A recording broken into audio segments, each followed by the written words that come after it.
Well, Yasaba, it is fully medasi pi misaka kratano, but just like you said, the ebedi dance yes, me na mekoye mensin no DC no, na namfa green isi so.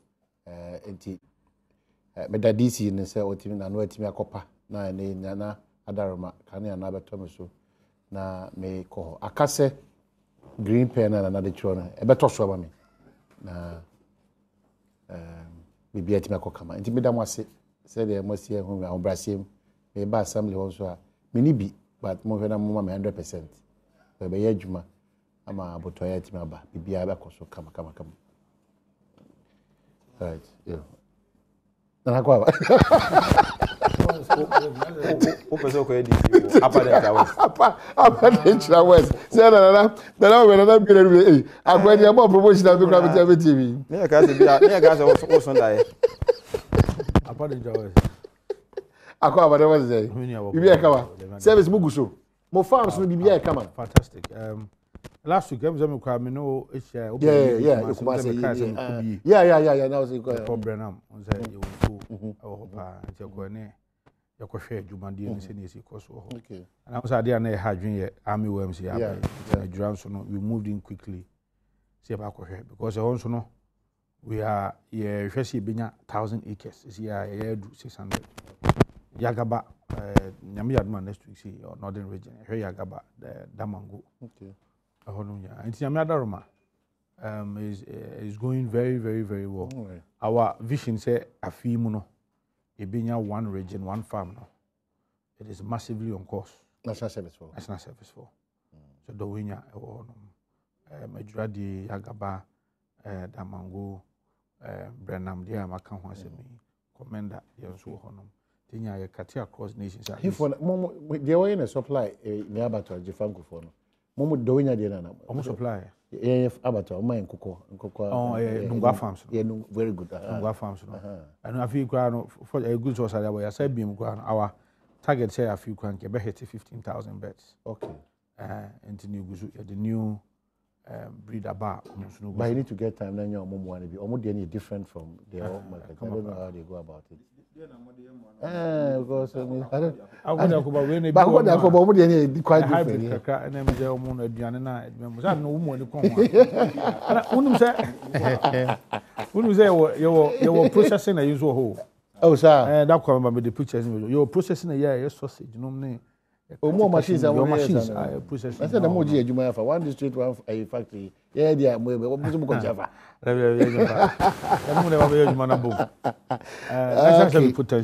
All right, but Mamma Cow said, Nana, watch it. Udim said, I may Adoma, MPP, I can see in national neighbor, or Pijan Muka Kraus, Moon Mona Montanas. Say, serious Sumpa, or the Ama, and they said the more Madaroma, or intimate Koena one. We in Yamies in Chamadaroma, Kaka, Kabusa. Jogusu some party. No was some years we attend it, and Timon Kai. Say 20 come the next year. Date Yamai. And one I say, Minu out there to Jano. Yamia Dumwa, Nia Yamujuma, and the Yanshi so. Yoguzua was Sumu, and Yamia Duma, Macase marathon race. Okay. And so no Yame. Edi yankwa beche na nyame de yankwa che ya na ahobrasem ne anidi mu okay yenso no ye de ye ho bebo afore ama part ni se yenso mabunu no yenso ebeda no nti ne waka no pepe. Okay, so that's Nana Boachi, Henry Nana Boachi, Deputy Executive Director, National Service Scheme. And what is so kasa kane mensin krachi maybe anam say Nana Green Pen is so ankameko Nana guzu juno former DC Upper Denchira West. Oh, Bakwaba. But now all these works, Denchira Wasi, yeah, including Wakasi Bakwa, Denchira Tifiatoy. Okay. And the Upper Denchira West, a free, a crubia, a friend, or Adom Paye, including the Yamedo. If you are no ABC, I am free. Oh, I'm so sorry, 35 kilometers. Okay. I could see the aso. Denchira Wasi need the aso, a best, coincident best in Sia. 6 miles. A best 6 miles. And then my penny John Dramani, Mamma Daruma, or yeah, Kuta Bat and Kuta Compromise. You've been with them? Oh, yes. Yes, me koye DC December ni to so miensa. I feel impem 2013, I bet him 20 16 I free power December enti me ne omo ane ho omo ye me amade se omo ye me amenu no enti me ne omo ayonkofa de ayese kwaku a oda dotto so I see ayonkofa ni modern pa but wo ho no na nyama nkitikiti bobo pie bi ay ma signals bi sa Amahine ya se mi si dwada radio stations bibiri afrɛ me abusa me question ya abusa me na me pese me clear sa de we me kyerɛ me am perception of specific area to say den chaboasia aya na omo nya ya na nke bia ni me bia nko ya ama me no omo pa kyerɛ so DC no kura o say den chaboase fo nye but me nka sa o baby ada for the records asema obusa me de me kan say enyi obia o de nchaboase bia na ye nipa bone da bi se ne enyina enim no ade bia de bia no bonwoma bata ho enti nipa o me kama bibiri wo de nchaboase nanso se ne yenya soro abofo ntena ba bi fa akonti nipa bi nso a omo kokko ewo soro na omo de mra hye omo nsem na omo kyerɛ me masem so omo ani edin no se wotena akiri na wo hwe a wo hu saa so ni ban no kakra enti madwen kyerɛ me se saa so ni ban no na dwada ye twa mi edi nkunimu a ame ante de ya ma yenua captain Maxwell Adom mama ebinimu eje ne nkwanfiri ne nsem ebinimu de fubo sobo obo kakra se bia bra wo fie wakonya no so no nka mensin krache fofo obey unya adaje di nkomo ema no tutu na namon si yie kakra nka bia ne kasa emu na namon tutu nka adwobro kakra betimi abem obi obe kasa bia no mene no enya adwene esanse enye de obofo kongure mu a ohun nyina na oba obeka mene honorable Daniel Apiani wo nkita hodie bebre long before kransa na oba be DC ye nyina ye mrantie enti ye di nkita ho bebre na bibia beba na fridi eba enura mete se me regional minister honorable Kwame Duncan o grantee interview bi wa sempa se mene me boss owura se edu nketia ohunu de ye pese ye je wo Apaden Showers na yaka ade ho nsem bebre but unim bibi de okofa ntam kase free sra habaye no won hwere me kamese obi ko so ntam bebre free sra haba onu so timi ka ntam ne bi ma ye DC yo hoda na NDC amanyoko no so abu o man Canada nti ye obi ka e wo sa asemi ho se ne be ya pepepe yo ene de se ne fata se ye de ma de broni frɛ no justice no yetimi de ama wo a o madi sa nyambra nsemi ansa ne ye be confirm mo minu ya pia ni menene di nkomo bebre to the extent say assembly members omo Apaden West Assembly kula no meni bi di nkomo say mommoa menu ano na monto abama no esan say oba beboa Apaden West enti nkita ho bebre na akoso e wo yafa nanso eduru mmiri bi a yesi agroni form wo akira wo hu ne different be de adwuma ne hye won sa na aye bibia ho de asie no as a former DC eyeme ya minyanya nanka amano saa but enu achi ne so no mahu se ono ankasa no onye enu ho because enu amete se wo se yenyi na di on de oda so ti akonya ne so emma se wo ayemhyehyɛ ana osuro bi ma de akoso no a den kakra because he himself appears not to be disturbed by what has taken place even though outsiders may wish to say that we wish this did not ever happen but denchira oboase wo ho no na mine ho komoti say mine me pacho wo hwe the whole of Upper Denchira baby a mine enni kura ye denchira boase tena bia no denchira boase ka kire nyansa Asante Folkrom electoral area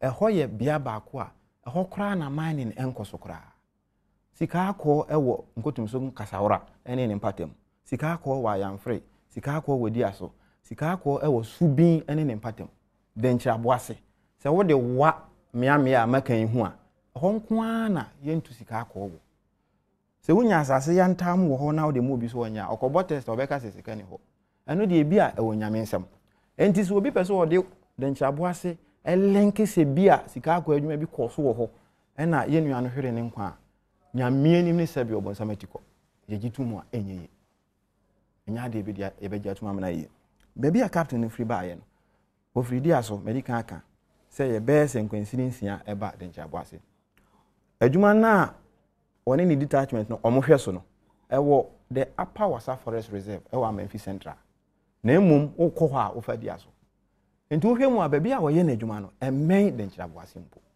atɔ sɛ bi a obi bɛhu sɛ bi a wɔne nam area hɔ a na bi a wakɔ baabi a wɔba ebi a na wɔn akɔdu nkwawa na I am afraid na wɔn ba anaasɛ sɛnea wɔkɔ jogging na ɔyɛ jogging be that as it may a very unfortunate incident ne sɛ nti ne yere ne ma mmienu ne n'abusuafo yɛ mo nyinaa yɛ akɔ na yɛsrɛ ɔsoro ne asase yɛfo nyankopɔn sɛ ɔmfa yɛ nuano ne kra ensie na baabi atɛntɛn ne da no yɛn korakora ne yɛmfa ntwe ɔmo yɛ saa de ya assemblyman na ɛka na wasɛm no na yɛ adwuma pɛn oh yes ɛm sɛ wonni me kakra me ba ha hyɛ ase bɛdi adwumadie bɛmfie mmienu ni na wonnim sɛnea meteɛ me ne obiara yɛ fine nti honorable William Bame ne yɛ fine ɔyɛ teacher me papa na ɔyɛ district nurse secretary nti saa oni me papa no asa ayɔnkofa a me ne wɔ no ɛna wɔsan so yɛ 2-time assemblyman wɔdi kan akɔ baako ɛna ɔwɔ ne second term mu nti me ne paa yɛ obi a me ne di nsawo so a yɛayɛ adwuma bebree titiri aboa denkyiraboase man nti di akɔ so nyina yi osusu sɛ die na ɛma ne sisi saa yɛ kan larger issues no a me link some of the larger issues a yɛ nyina yɛ nim wɔ Ghana dada ɛde aboa saa die mɛsrɛ me san ka ne bio me nka deɛ me kan ɛmfa nhu denkyiraboase kuro no ase me ka kyerɛ sɛ ɛbɛnya adansedie afiri mu na bra akɔ yɛ nim no bibia ntumi nsi saa me di kan aka deɛ me hu sɛ ɛyɛ the general psyche of the people akyerɛ wo dada ɔmo a ɔmo fili sɛ ɔmo ani yɛ de nyɛ ɔmo nyinaa ɔmo a ɔmo fili sɛ akakabensɛm ɔmo mu ɔmo fili sɛ ɔmo yɛ mɛɛma saa su no ɛno ka ho na ɛbɛyɛ jamframa a ɛbɛpɛgya saa deɛ mu a ɛsi ɛdeɛ nti a meka saa ne sɛ bra me yɛ DC no ɛnneɛma bi sisi ya ɛma me te deɛ asi no ɛyɛ me ya nanso anya me nwanwa bra me nyɛ DC yi bio amanyine there was a time wa China Gen Z International Corporation for Economic Development ɔmo yɛ contractors baako a na ɔmo yɛ kwan na efiri ayamfre akɔ yɛ frɛ ne sɛ asan so ɛnam yɛ district ni mu no baabi a no mu tu aboɔ ɛde yɛ ɔmo adwuma no ɛyɛ kuro denkyiraboase mu on numerous occasions na nipa bi ne ɔmo nyinaa ɛne saa contractors yi ɛre yam so sɛ ɔmo adwuma ɔmo yɛ no ɔmo nte ase nti na yɛ de dissect ɛsolve saa problems yi bebree sɛ no so da nkyɛn ya medical ka abranteɛ bi a mmerɛ bi atwam ebinom susu sɛ otwitwa tiri no nso yɛti si ne so a yɛboro ne bebree medical aka bio nso sɛ yɛ akɔyɛ sɛ deɛ yɛfrɛ no central authority a moderating influence bibi kɔbɔne a ɔde ne nan bɛsi fam sɛ hey munya wei no yɛ akɔyɛ sɛ ho yɛ akɔ atwe kakra mmatɔ sɛ wate ase ɔman nim ana sɛ bia na asase ne si specific to the place I'm talking about now me pɛ sɛ ahwɛfoɔ nyinaa te ma sɛ me ka me observations this is not to stereotype the people in denkyiraboase sɛnea medical ka no ɔmo yɛ me amade hye ɔmo yɛ me nkɔɔfoɔ nti yɛ ka ne nyinaa bɔ mu a ne nyinaa ka ho na specifically deɛ kɔɔ so no atumi akɔ so could you imagine sɛ yɛ nua no na diaso na ɔte nti sɛsi ana ma diasofoɔ ayɛ basa kakra but let me clear this point reportage na yɛ ba ne bebree no kan na ɔma ka diaso ebinom nso kan ɔmo si denkyiraboase district ɛyɛ upper denkyira west district denkyiraboase yɛ kuro a ɛhyɛ ne yɛ diaso ɛyɛ district capital ɛnyɛ hɔ ɛna saa deɛ ɛkɔɔ so nti ne nyinaa no deɛ bɛma ɛto atwa ɔma hene ne sɛ wei no bɔne a asie no deɛ ɔsɛ yɛde sia no justice na yɛnyɛ kataso mu muasoɔ yɛmbra nsɛm no so yɛnyɛ no korɔkorɔ de John na pɛpɛɛpɛ bibia bɛyɛ kama ɛno bɛboa ma saa deɛ ɛto atumi atwa Frenchfoɔ no frɛ bibi deja vu ade a asi da na wayɛ mhyehyɛ sɛ anhwɛ a na deɛ asi ne bi asan si mete ha sɛsie me da me bɔ mpae sɛ sɛsie asɛm no wɔ court na adansedie evidence ɛne ɛho nsɛm nyinaa no ɛbɛyɛ pampe ayɛ wesee sɛnea ɛbɛyɛ ayɛ nka sɛ for want of evidence nti ebi asɛ ya na asɛ mbajo so what asɛ we yɛ margin sɛ me make judgment bi am kyea na watene me because asɛm no wɔ court nti me gidie no na yɛsrɛ yɛn state institutions sɛ ɔmɔbɔ na we akɔso ɔman na ade ba akɔnso a ɛyɛ me ya wɔ saa de we hu ni sɛ the Ghanaian army has always proven to be overly professional. first na me nkoye DC no na me perception wo army no ho na different but me call ya me ne asrafo ye adwuma solve problems no me who said they are one of the wonderful groups of people you can ever find enti ya se saade we ato yen army na omo nso ye be hya omo den na ya bo omo aba so se saade esi ye no omo nya abotre mapa omo nya soro abofo abotre a omo hwe se hwehwemu no ni nyina ebekọ so omo spokesperson no wa ya ade wa calm nerves na nkeka ho mine na me di ya kakra we got to a point the member of parliament na okasa te se de amifo no eya titi ankofo fa ahodie so na sansema na oka no me ne ya adwuna enye yeda se brutalities ana bibi bone bi free amifo no hokọ manfo so anka yate omoni obi atna kama because brebre amane ma se omode hye sa free no omkọ no mkọ ya hwehwemu a na obi pese o kire se ye de ma gudem eno no o try say obe appeal to the emotions of human rights groups or others in order to cloud the pain in this incidents na ya de ane ha adwene ye nyina yenya open mind na ye ntai amenachi na de ye da no ye mfanto na bi mpacho meba so but brebe na asrafo ne ba me pacho o ka asra wo no mo ho me pacho asrafo a womo eba beboa adwumayefo de e wo ho dadaada ansa na meko na me kan sisu dua bi o se enye bone se saade na ebekọ so ma example baako obeka ya bra na me wo ho no I am free community no ni pesos mining ni omo asojafo no nya one big time issue ebe ye historic ese pa mining companies e wo ho de omo ye ne se omo hia moa ana bambo wa asrafo ho se ne ebe ye nipa bonifo eni di omo asase so a omo tworo koma national security ni army fo hwe na ewo mrakwan mu a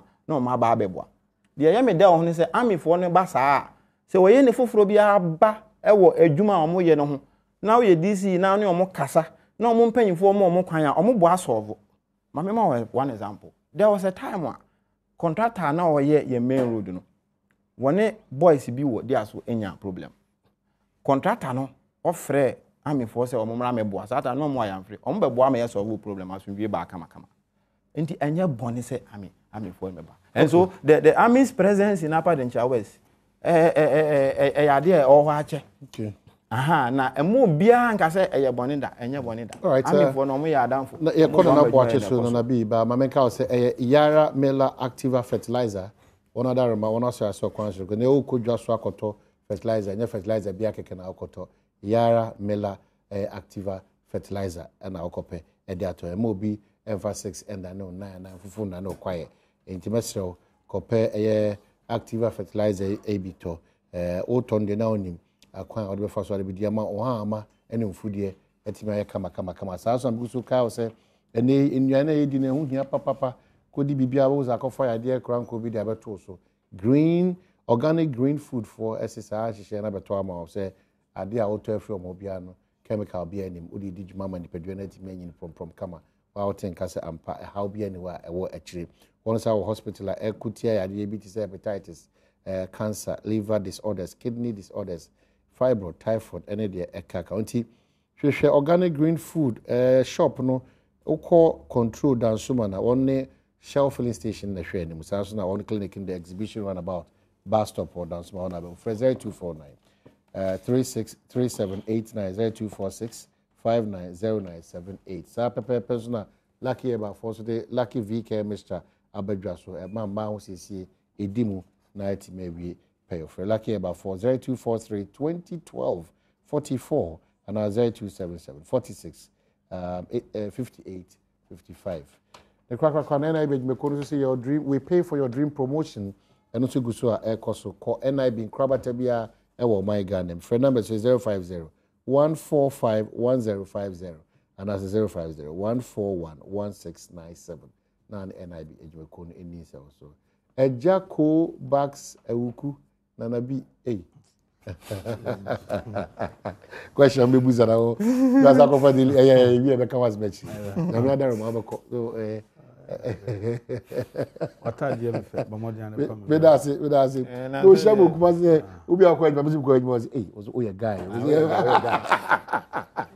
so aga so o man no kwabna sante nana eti ade na si in all this, what do you say? Because me, Gidi say, me the American was some cause sir, ye chi obi esu so ye kromfo na so ye wudi ni prekopɛ na ye tu na mo na pam no.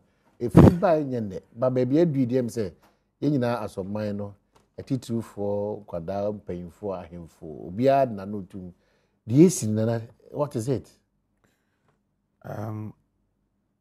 Omahene mamentia wahwefo nyina. Na yankoso ansre nyame. Bible.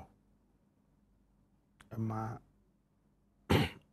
okunafo Barbara Mahama.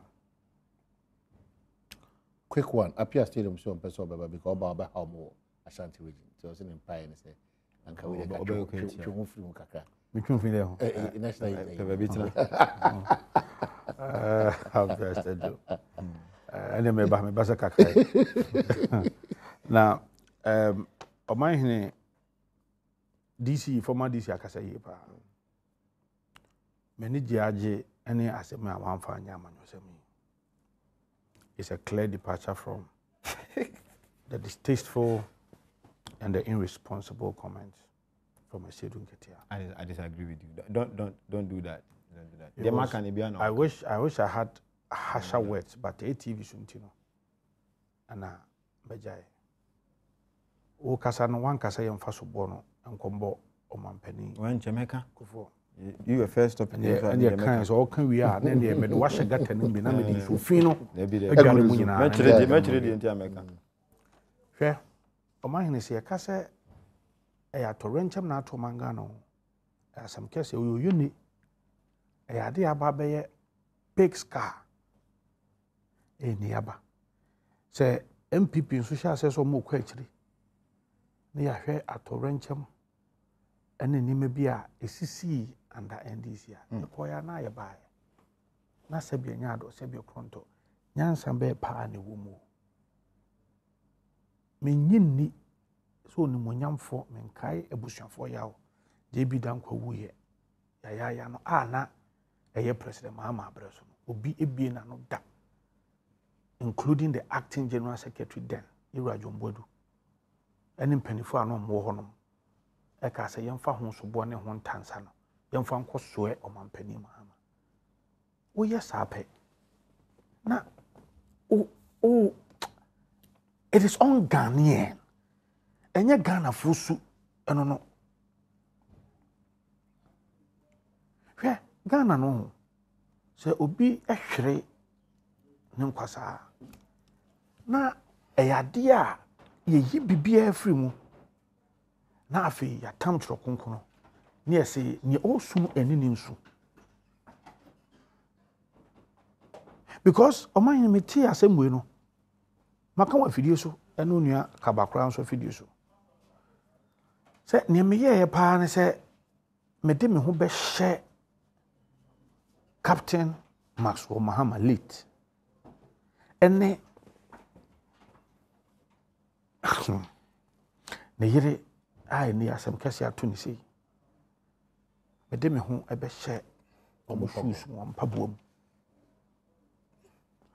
Me yes for a minute na my office. Anopa na ne bobo banya na me hye dan tete. Ti be office na o ba no so je ni we de mo ya na me so adai. Ka kire me yes 1 minute o so record no. Ma he me lock me ho office. Na me tin so. E mo ya yi. Se obi a de bia metaka se military army angasa no. A sacrifice because say omu hia obre no at a time we young it will useful period no mu hia ho to say mfebu okra na odi buso kra yenje oh to ne namu 2025 no am so bro 25 kampo na den yenje eti e kamia kwa se bia nima bia nka be exposed to abranka wuswa no anka woni be nigye na bia na fufu pi etwene na so entity ya do famu no aye soronko ensoro ise wonni fa ahodie saa wuswa na bia wo da wada we da bi o sori bia be 4 Wako drills, wabeju ahumi wasa. Everything is planned. Obre. We were crafty. Wawari. Beautiful family. Beautiful lady. Handsome man. 32 years. I crafty 3 weeks ni. Na watching me and some more ni.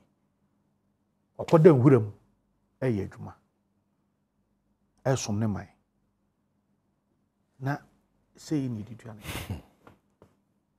say what the blog Buni Petriso. I wish you don't describe it. The video no intimate Yes. Matemati, I think some Martini all can say. Na yinya yin kwan of fast wa. Yeah. Ye. As I said no Martini show. Na baby a yadru no de say ye nuanom nkramofo ene Friday omuso aguso ochiriwom omukom kotodwa animu a na omudi omuti bofom ehwe soro ehwe ala omunkai oba Barbara mpaibom na Christopher nso ya di afutu ho ni ye bom paye Saturday ebi kwa sorry Sunday ebi kwa sorry no yakwa yenkai oba Barbara mpaibom enye easy at all. Yes, simple, sir, and yes, simple. And it this probably say Nyamia na basa so. While memu ambegina, it will hand her for the rest of her life. And she's a very young lady. And ni pick time one away. I be hunting for the encouraging so mo be. Intino, yes, say yam sempa bo mano na nyame na nkasa nchichiro mo we. De to so biem. Mob justice, mob action. Osi tusu sakra. Now, we'll see. And you see, in this matter, there can be no justification whatsoever. No, not at all. Nobody should attempt to give any reason. That is why this year no. Ebi ani ehia that is why some of us we called for his outright dismissal. Gotcha. Yes, because when him say assemble say medical country number 1 armed forces very sensitive. Number 2 abusuafo emoya. Number 3 now share a kwan of fast wa ohwe no nkwa no. Say ka we this year we head of dissect no. Oto boase penidue mante. Nyanto boase na wa home nsam no so what tieti nsam nim because that time kwa no nyan reported to your original boss and then ka wobeti ebia police for ya no because emu na soldier for di krata ba say omo soma no say onko ho no onko say adwuma no just about 3 weeks ago emu na minister of defense so be ka say if you have not privy to the facts shut up. Because the visa broke cancer and one uncle said, I chop a book as a beba. So one can say, and seven a bony brim kakra. Because continuously, no, you'll be dealing with the security forces. And the one says, yeah, not necessary, and that's your investigation. There's so much tension there. So we're ahead of dissect. Now making such pronouncement. For me, I think say, emwa. And untina yenumbino near call for say, in chain. And yet time be in the say, but as for the national interest. And don't you know there can be no justification. Opening about someone can say, oh, no crime or for illegal mining. So whether illegal mining or there is no justification, you don't murder somebody in such a gruesome manner. You don't do that.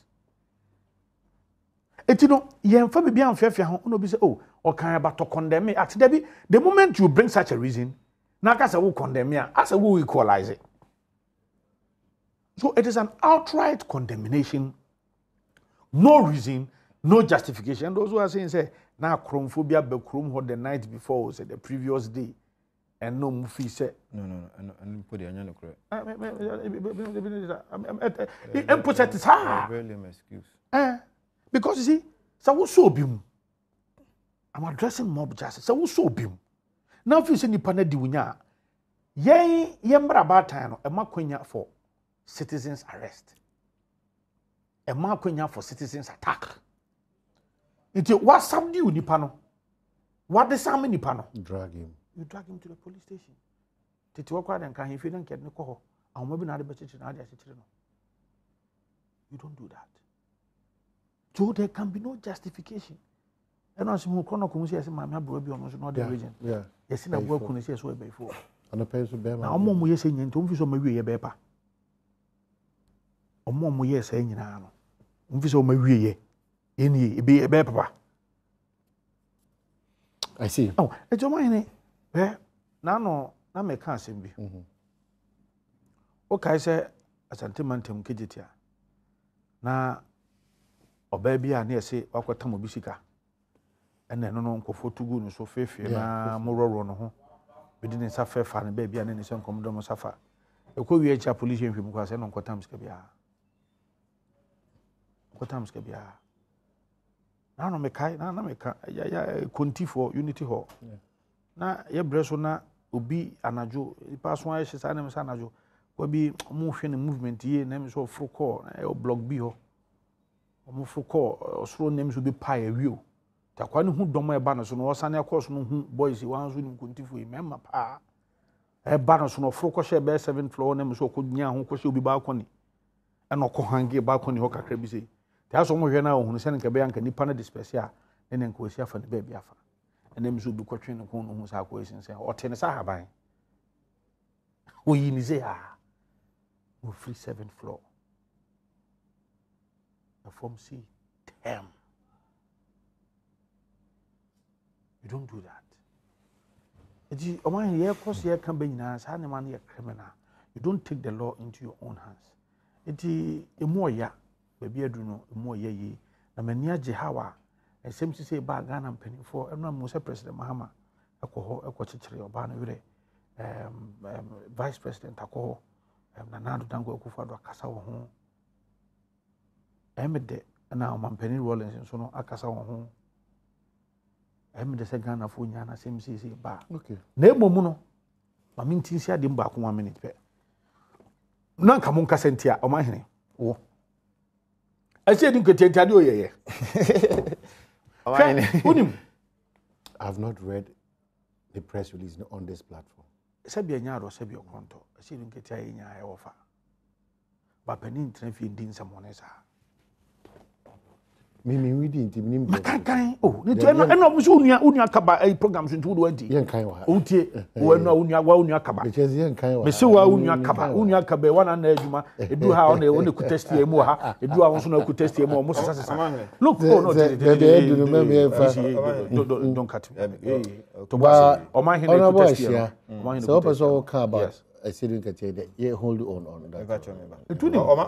But then the master said, condemning statements from the General Secretary of the NDC,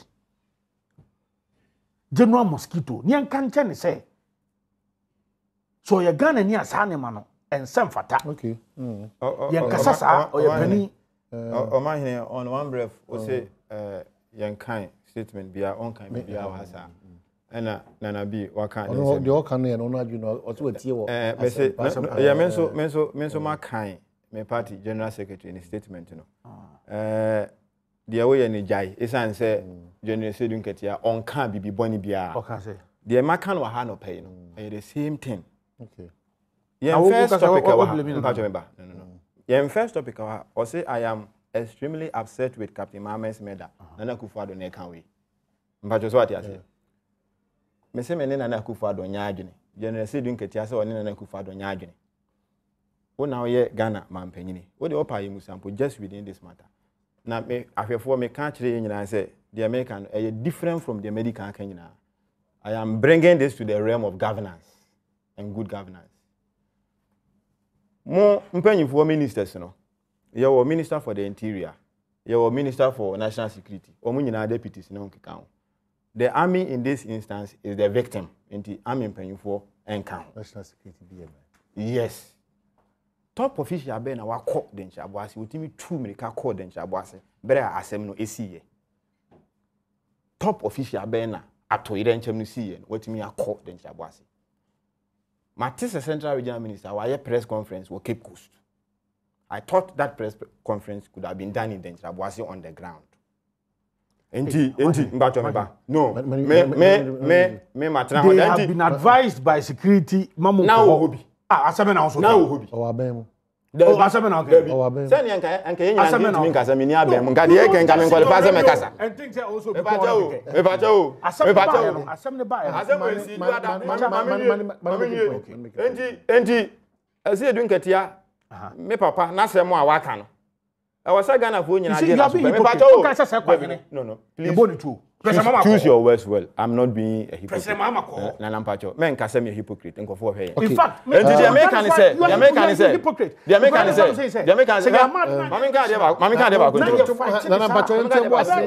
I say doing the anya the American catch the way. Okay. Aban pan for na neglected and Traboase ntimi nko ho.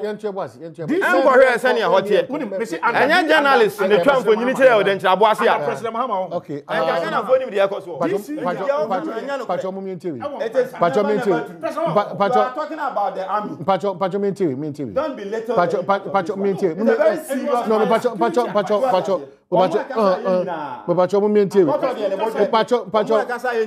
on air. Okay, meba. Why na ekwa akwohwe obi kan ma din your friend why na eba. Meba sa so hene yi aso tresisi a. Obo ase sa so hene. Na ba ewua. O se mwakasa kama. Oman ne nwene asemu ehu yi. Me mfanya amanyo. Endi na ba ewua ko fa free no wati. Na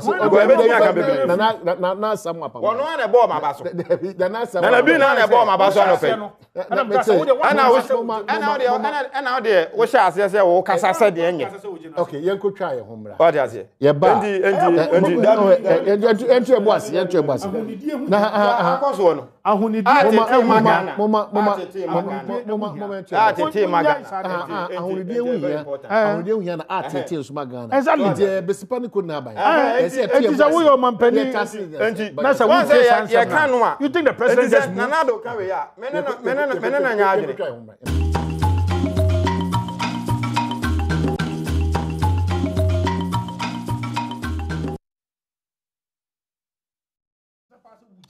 A lot of your text messages about Ebeji Brena, Yetimakin Kanina, but the Bekoso da NIB Jumekuna Senior da Lucky Herbal, Omni Lucky VK Abedja. So Sansona, Yeda a green organic fonso ACP, na BBTimi Ekoso, Anafe, the Cracker so an AD fertilizer Abedja so in a for a 2 good den Yara Mela Activa fertilizer, and also a boy yemen, Yanina, about the BBI from Kama Alaji Alifa.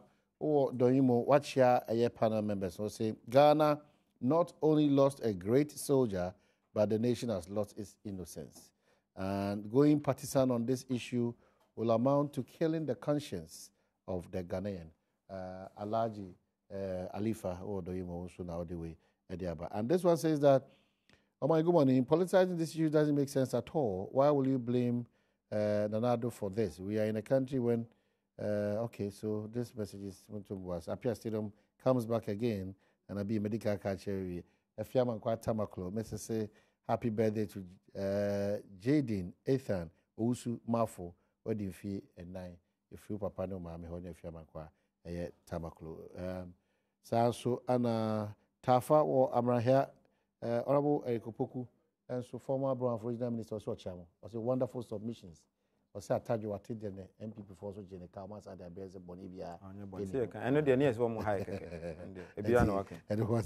And this one from Kwaku just says, good morning, oh my name, Kwabnas, oh my God, I am Kwaku just, this is very sad and look sometimes Army action do, I don't get this one. Please, they have spoken well, I'm on Fajimatu. They have spoken well, but don't let them go beyond at all. I cry anytime I watch the video. The act is crazy. AU Farouk Otamale say good morning, Omaine. In fact, the suspension of the upper DC by the president is a step in the right direction. The president must act fast. Nana Krade, he's calling for outright dismissal. And then former DC, Drobonso, Ediaba, Donko Fuseni, I'll say Ochiamu Makase Yepa, but I'll say, let's do it this. If we have as humble as an Equiapim, as smart as an Ashanti, as unyielding as a Nordner, then I think it's time we get as wicked as Densha Obwasi to be a scar. That's a punchline. Tafawa Abraham said, what happened to Captain Mahama is barbaric and horrible, and I believe every good citizen of this country will support in bringing justice to the bereaved family because he went there on a national duty. So my humble advice to the family is that it is too early to be thinking of involving international criminal court, but let's have faith that our judiciary will serve justice. You gave a caveat. And they won't disappoint us. And then, Aziz, continuously you are bringing the MPP manifesto 2016. I don't get this one. And this one says that Kabiesi Sekendi says, what happened to the captain was very bad and inhuman. Indeed, those who think they can feed on this painful event for propaganda must... Okay, they are losing their dignity. That's what you're talking. A lot of your text messages na Abba, they bring my whole coin here to me. I can carry them out. Quickly, you call this bond issue back and forth. Honorable Aye, quick one. Tell Honorable Ambrose that no mishap has befallen the people of Denchira Obwasi, which requires the president to visit the town to commensurate with the people. Rather, it is the family of the captain who needs such visit. No, I didn't mention the president. I see no high-ranking government. Okay, so in the good morning.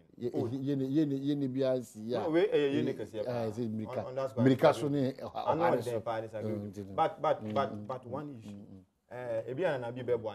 Okay. Nanado Abai. I was very clear with us. I was near my baby. So, what kind of constitution? Article 243, clause 3. Hot chair, a kind of first one, ye EDC free, a conyaso. And now, Babu, the kind say, assembly no more than 2/3. Almost 2 about say, vote of no confidence, ye and PDC ya, now or near one. The tossing me, no, say, oh, man, penny yin free wa, now, where they say, if he is removed by the president. And at the last one, is saying, I'm a ton suffering one, Nana Koyan Abedam Pine. Sadia Abba say, Nanado are suspended this year. San your mammy and Sam Makin, and he found a question. Discretionary power. No, we remove, and I say a day. Mentias here, and Remony at the Jinahine. And the say, Pepa was a Bema Sotria. Yam massa Pepano and Ned did not associate crown, and in Ned did not gonna Funina and Tiasi. Said the American legitimate. Or more, many lawyer. May ordinary citizen from Diaso in Upper Denchira West. May Bompire say, may citizen. The American, a hank of baby. Suspension said, because of that. What is said, no, many opinions on the Unity or the Associate office for Wakonyaso. Now, no, dear, what it's in from him. This is being why you do a Ghana hire man a letter. You forward money a man letter. You serve at the pleasure of the president. And the your best Ghana man penny, or match him. Suspension on a day. But just what I said. So, if you are never appointed to be a letter, no, a wedding be a pursuant to Article so and so. But we are suspension. And the interim we are young sanity, and as all beboa. Okay. I remember near what can ye legitimate, and you know, the wedding of letter na at the aqua command, see a letter be. Some penny sign and I by word of mouth. And I say a caution say, once I will be an appointee of government. Ya confirm or no, because I say me hot no in proper governance. Okay, we say step aside because what make it in Zambia because you as a DC is here investigations and there is no way I can from at to one to make such comments. Now, the directive from the central minister of the presidency. Almost from the president through the local government, through the local government minister. I'm sure. And the suspension No, I made till consensus. If you read Article 243, so can I no credit. I check Koya will be to me first one, be a DC, Bashir Juman, I said, will be free so. And it's but as I said, probably as some is in ABI in the spirit of good governance. Your investigation, the only say, I point to be. Maybe I will wakache Udi, you may be near Shimuno. you don't say we be a general check minim say but na men challenge you say ye ka say ye remove no a na where the na clear president sign wo ho kwan bi o say obesan reappoint him it doesn't have to be suspension anyway okay me offer this year or kan atwe a ye remove no and na kire ye sign reappoint Lima Dominic Mentenka what you say enti ye nkire mu ye ni ye hu say suspension say remove no say legitimate. That's right. I think moving forward, we can find that out. Local government minister Haji Ali, my bet must speak to this. That's right. That's so right. Dominic, probably Yanti Haji Anka and Sani PJ. Charity Equa Furu Juma, Minya Baba Copa, Namen Adoma, find DC also Phoebe. Oh, also wonderful submissions this morning. And he brings his right up. You look good in your way. Oh, yeah, hey, Nana.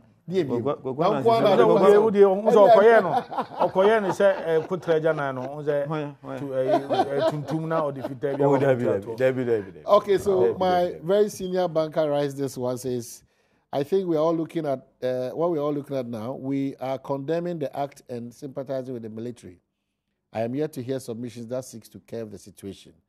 It does happen all the time, especially to ordinary citizens, and we look on. What is the security doing to help stop this evil act?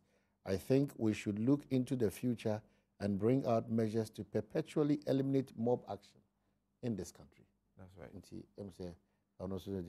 But I think so. Amemu kwantempo a enam so a de ebesi we ya no a eye pepepe yo ene asotwe a ye de be mo efata. Say ye brabram so a ye nya emuaye papa masa ase bibia ni ho bi wa ebesi we ya no just say ya mamra no aye adwuma enti na bidi kan aka say wo mo a ehwe sa ase mu yaka adanse no enye pete se na ye be ya ye ntonfom te say de obofo oto afom kwaku wo muram.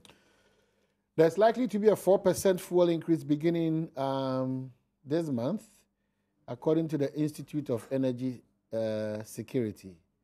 And that's for also your attention. And Oko filling station now, once a change just take note. That's it.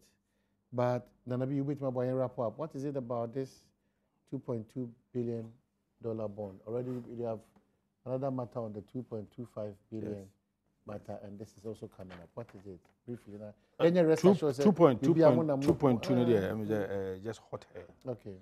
A hot air and a minority for blue.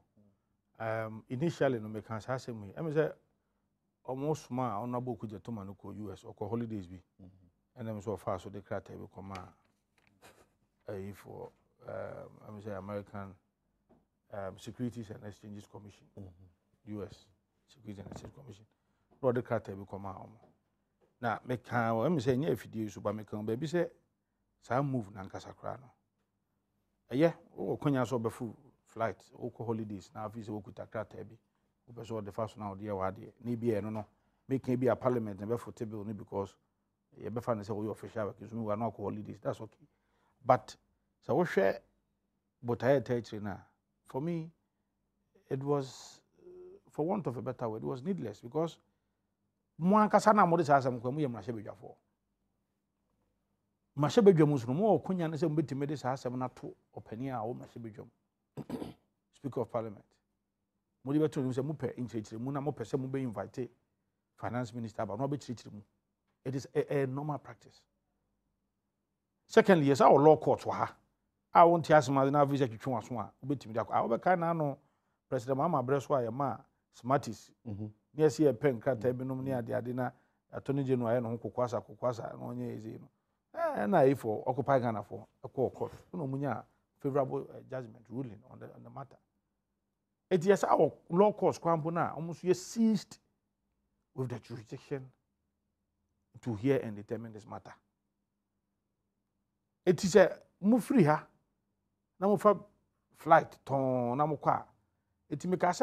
As a person much omatita for say, Yabuye, Yamre, Yada form, ye come, then so no, your nicka credit becassa. Little credibility be a cow muno. Person teacher for who's almost who ye Juma.